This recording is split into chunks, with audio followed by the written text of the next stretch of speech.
when we talk about the attacks, of course the personal hurt and the loss of life cannot be measured in any form of how much sorrow and grieving there can be.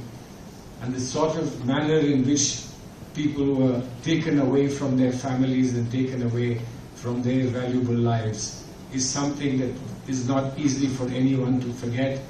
We were in other countries before coming here, and we actually met with people who were in Pahalgam on the same day, just a few hours apart, and how terrible their own experience is of having been in that very place where this horrible, horrible attack took place. But I want you to just keep one thing in mind, because one of you had asked, why did we stop when we did stop? Now it's complete hogwash for anyone to say that we called them first. Why would we call them first? Who was at the receiving end by the time that the calls were made?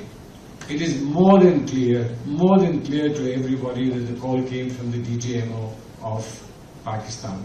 And it came to the DGMO of India. And we stopped when they said, let's stop.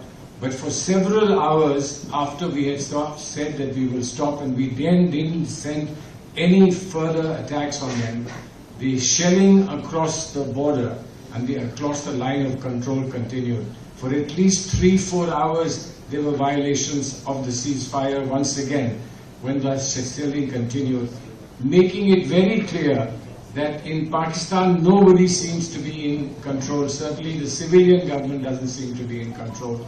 And there are factions within the army, each vying with each other to become all-powerful. But nevertheless, we showed restraint and we showed patience.